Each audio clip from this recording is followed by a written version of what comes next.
Halo semuanya, selamat datang kembali di channel saya yaitu Launch with Dr. Dika dengan saya sendiri Dr. Dika Wiharjo. Kamu sadar nggak? Setiap hari ada aja rambut yang rontok. Tapi sebenarnya ini masih wajar asalkan tidak sampai 100 helai rambut yang rontok setiap hari. Kecuali jika rambut kamu rontok yang sangat hebat dalam waktu yang singkat, yaitu kondisi yang disebut dengan telogen effluvium. Kalau kita lihat, rambut itu juga ada siklusnya, sama seperti kulit. Nah, siklus rambut itu ada 3 tahap. Yang pertama adalah anagen atau masa pertumbuhan tubuh. Biasanya ini rentangnya antara 2 sampai 4 tahun. Yang kedua adalah masa katagen atau peralihan. Masa peralihan ini rentangnya antara 2 sampai 4 minggu. Nah, ini bisa saja berarti rambut kita sudah berhenti pertumbuhannya dan sedang pada masa istirahat. Dan tahap terakhir yaitu fase telogen atau fase rontok. Nah, fase rontok ini bervariasi antara 2 sampai 4 bulan. Nah, sebenarnya bisa nggak sih kita mengatasi namanya rambut rontok? Bisa, dan inilah kita diskusikan dulu 6 penyebab rambut rontok. Sebenarnya rambut rontok atau botak pada pria dan wanita itu sama definisinya, tapi penampakannya beda. Kalau pada pria itu disebutnya dengan androgen alopecia. Jadi tipenya itu khas banget. Kalau pria itu dia rambut rontoknya mulai di bagian frontalis atau bagian depan, lalu mundur sampai pada akhirnya sisa di bagian oksipital atau bagian belakang.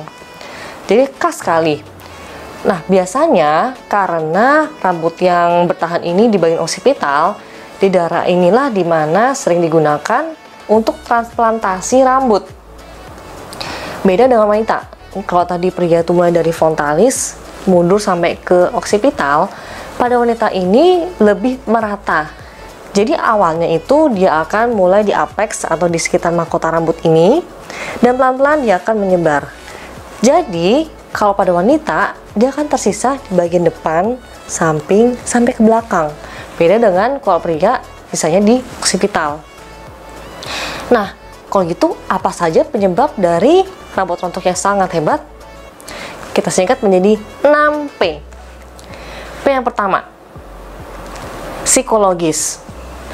Banyak yang bilang, wah, saya rambut rontok nih biasa karena psikologis, karena stres. Nah, stres itu ada beda ya. Ada yang stres psikis, ada yang stres secara fisik. Nah, kalau misalkan rambut rontok ini sebenarnya nggak cuma semata-mata karena stres aja. Biasanya ada faktor lain juga yang mendukung atau mensupport rambut rontok ini.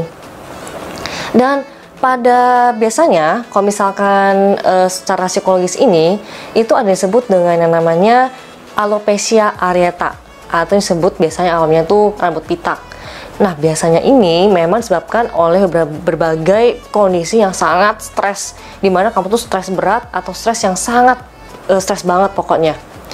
Nah, biasanya ini karena misalkan kehilangan seseorang yang disayangi, misalkan seorang suami, istri, anak, orang tua, itu bisa saja rambut rontok. Kemudian bisa juga karena kehilangan pekerjaan. Jadi sebegitunya stres sampai kamu mengalami rambut rontok yang sangat hebat. Tapi kita lihat lagi, kemungkinannya apa lagi selain itu? Yang kedua, penyakit. Maksudnya di sini adalah seperti infeksi ataupun autoimun. Infeksi ini bisa macam-macam, bisa karena jamur seperti pada tinea capitis. Nah, tinea capitis ini umumnya biasanya itu dia peteknya kecil-kecil, jadi kecil-kecil sekali dan lama-lama menyebar. Nah, kalau pada autoimun itu biasanya karena sistem imun kita atau sistem kekebalan tubuh kita itu terus menyerang folikel rambut, sehingga ketika diserang terus folikel rambut akhirnya mau tidak mau pada akhirnya rontok rambutnya. Tapi memang itu pada keadaan tertentu. Nah, kemudian yang ketiga, postpartum atau kata lainnya setelah melahirkan.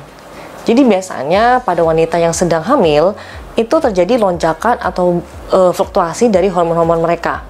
Salah satunya adalah hormon estrogen. Nah, saat mereka melahirkan, estrogen ini akan meledak, dia akan drastis menurun. Sehingga terjadi, wah, rontok yang sangat hebat. Ini masih normal, dinamakan dengan telogen effuvium. Biasanya ini terjadi sekitar 2-4 bulan pertama saat ibu menyusui. Tapi jangan langsung pikir ini memang normal. Biasanya itu ada hal lain di balik itu. Apakah karena ibunya kurang makanan, gizinya kurang terpenuhi, kurang suplemen. Nah, biasanya kalau kita lihat itu bisa karena kekurangan dari gizi dan zat besinya kurang. Nah, karena itu kita perlu cek proteinnya cukup nggak, zat besinya cukup nggak. Nah, karena makanan ini itu berperan sangat besar. Kenapa? Karena saat kita atau saat wanita itu hamil dan menyusui, gizinya itu terbagi antar ibu dan dengan anak. Sehingga kita harus perlu pastikan gizi kita cukup. Bawa pada poin yang keempat, protein. Nah, folikel rambut ini bahan dasarnya adalah protein atau asam amino. Sehingga kita harus wajib memastikan asupan protein dan asam amino kita terpenuhi. Jadi kita bisa cari yang namanya suplemen-suplemen yang mengandung misalkan B1 atau tiamin, lisin atau amino asam atau maksudnya asam amino, kemudian folat dan juga kalsium. Kita juga bisa cari, kalau yang di pasaran sekarang kan banyak tuh yang namanya, oh ini suplemen untuk kuku, suplemen untuk rambut, suplemen untuk kulit, macam-macam.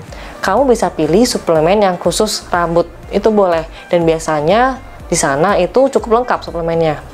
Tapi juga jangan salah, jangan kira saya sudah minum kok suplemen untuk rambut, jadi udah cukup. Kamu tetap harus seimbangi dengan makanan atau gizi yang kamu makan. Tetap jaga makanan, kamu tetap konsumsi protein yang banyak, gizi yang banyak, folat yang banyak, zat besi yang banyak. Meskipun memang kamu sudah didukung oleh suplemen. Nah, yang kelima, perawatan. Biasanya kalau kita kita memiliki rambut yang berminyak, wah, kita kalau misalkan lagi cuci rambut itu sangat semangat sekali, sangat kencang. Kenapa? Karena kita mikir, rambut saya minyak, saya harus benar-benar membersihkan nih minyaknya supaya gak berminyak lagi rambutnya. Jangan salah, cara ini malah membuat rambut kita semakin rentan untuk rontok. Dan biasanya kita tuh kalau misalkan rambutnya berminyak, itu malah sering banget cuci rambut. Jadi yang tadinya 2 kali karena berminyak, tiap hari cuci rambut supaya rambutnya tidak terlihat berminyak. Ini juga bisa malah menyebabkan rambut kamu tambah rontok lagi. Jadi, kalau kamu rambut berminyak, itu hindari yang namanya mencuci rambut terlalu kencang, terlalu bersemangat, dan hindari juga cuci rambut setiap hari.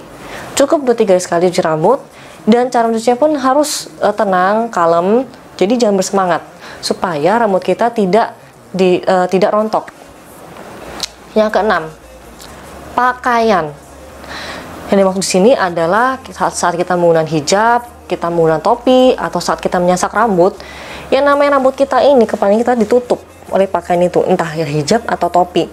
Nah, saat kulit kita tertutup oleh hijab atau topi, maka sirkulasi juga akan terganggu, maksudnya sirkulasi dari folikel rambut, sehingga akan memungkinkan akan lebih rentan rambut itu untuk jadi lebih rontok. Dan pastikan kamu gunakan hijab atau topi dengan bahan yang menyerap keringat. Supaya apa? Supaya tidak bau dan tidak berkeringat. Jadi rambut kamu juga terjaga kondisinya. Dan jangan lupa, setelah kita menggunakan hijab atau menggunakan topi, itu pastikan cuci dengan bersih dan angin-angin. Jangan sampai setelah kita pakai tidak dicuci, jadi bau, kita pakai lagi, tambah parah lagi kondisinya. Dan pastikan kita tetap mencuci rambut dengan benar, gunakan sampo. Kita harus tetap menjaga supaya kulit rambut kita tetap bersih dan rambut kita tetap bersih. Dan jangan lupa, 6 penyebab rambut rontok ini. 6P. Pertama, psikologis. Yang kedua, penyakit. 3, postpartum. Yang keempat, protein. Kelima, perawatan. Dan keenam, pakaian. Karena supaya kita bisa mengatasi rambut rontok, kita harus tahu dulu dong penyebabnya apa sih? Kenapa kita bisa mengalami rambut rontok yang sangat hebat? Nah, bagaimana cara mengatasinya? Tunggu video saya selanjutnya untuk cara-cara mengatasi rambut rontok. Kalau kamu menyukai video ini, silahkan like, subscribe, dan komen di bawah ini. Dan jangan lupa, kamu bisa konsultasi secara gratis. Jangan lupa subscribe dan komen. Dan ingat, bring out the best in you. Ingatlah, maksimalkan potensi dalam diri kamu. Bye beauties!